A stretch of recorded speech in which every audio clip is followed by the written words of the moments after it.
I began this with speaking of a different, or at least a mutated kind of sociability. When we asked respondents why they use Facebook, the most prominent reasons given were summed up in the categories of A, relaxing entertainment. So for most people, it was something that could entertain them as they were relaxing, a fairly passive kind of use. And then the second most prominent reason was habitual pastime. So again, it was a habit-forming pastime that led people to use Facebook time and time again.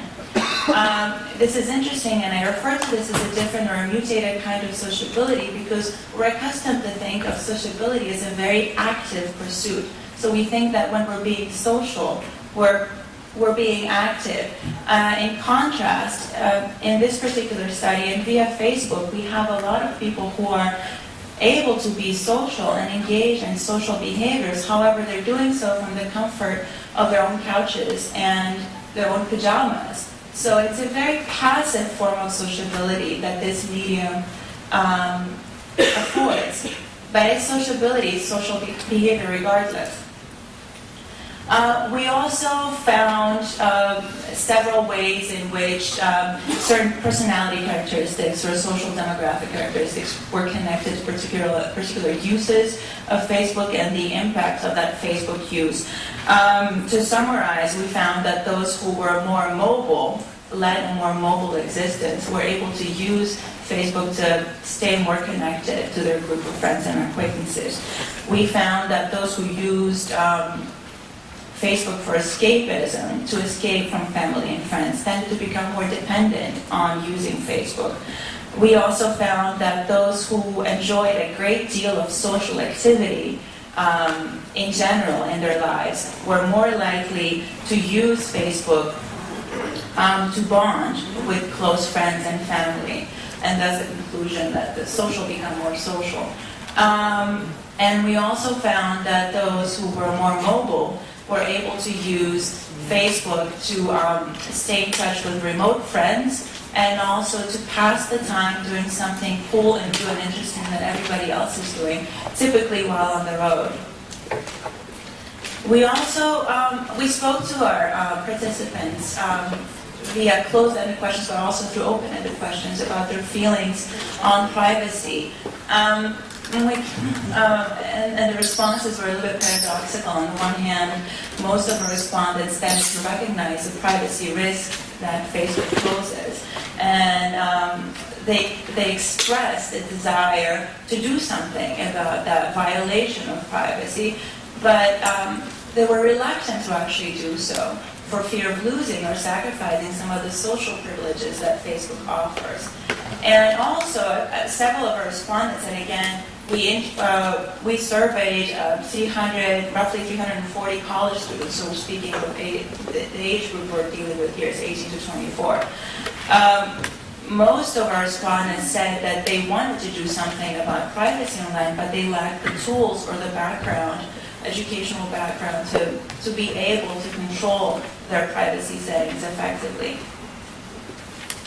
What we didn't find in this first survey was any discussion of self-centered behavior or narcissism. And I bring this up because there's been a lot of talk, especially recently, about the narcissistic behavior that a lot of social network sites foster. Of course, we didn't expect our respondents to just come out and openly admit that they're a narcissist.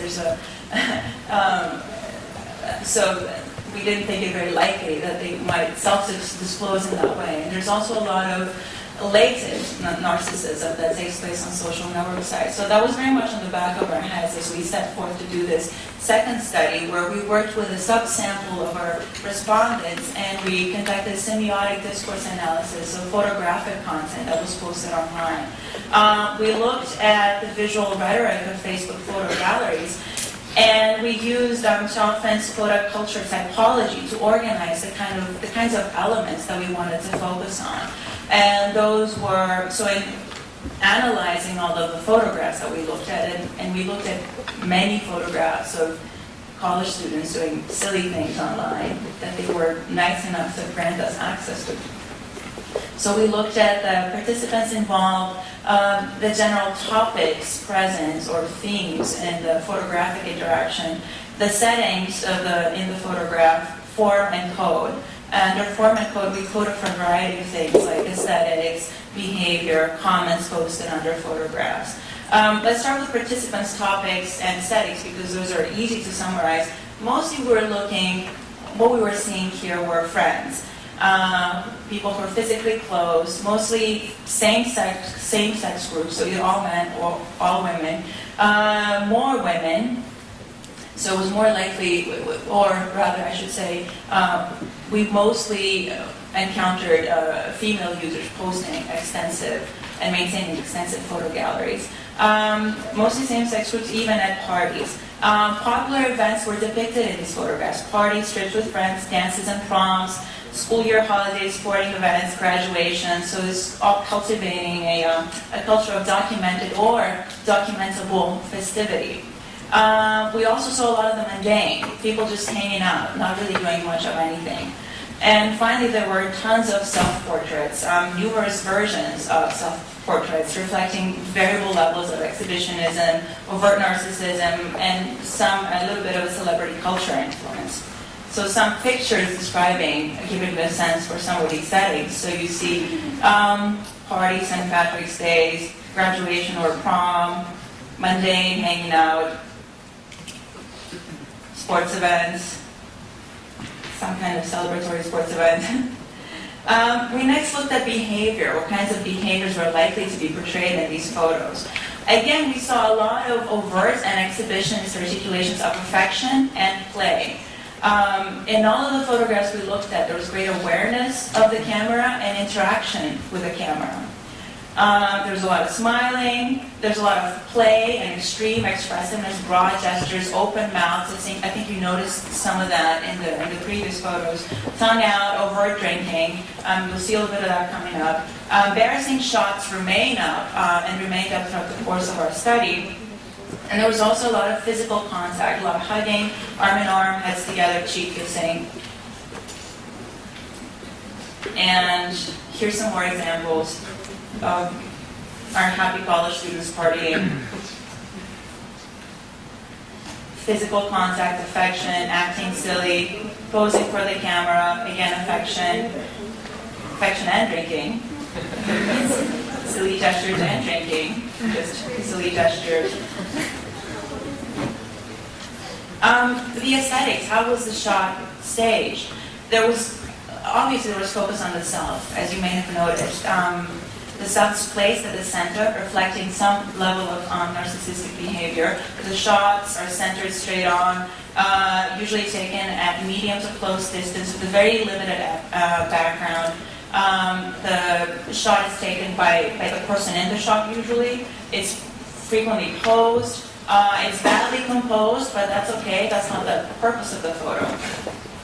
And a couple of examples of those. So very close up, self-centered, self-photo. Same thing here. What did we not find? What did we not see? We did not see any family or parents. We did not find any small children, landscapes, animals, older people, sites traveled that did not include friends, and any overt sexual behavior. So I think it's safe to conclude that this is all about youth culture, and actually a youth culture that's kind of neat. We didn't observe any naughty behavior with the exception of maybe the underage drinking. In terms of how these archives were organized, they were mostly chronological by random decision, however. There's no structured narrative. The albums were usually collective. They were based on tags that people placed of their friends. So there was a more organic formulation of the organization.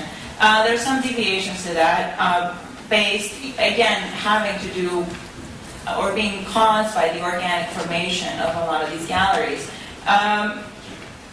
And they involved posts that were made by numerous people and were out of time order. Also nostalgic images, images of when the people in the photograph were younger or when they had some fun times together in the past in high school. We also looked at the comments that accompanied them. the photographs, and those tended mostly to reinforce closeness and in-group membership.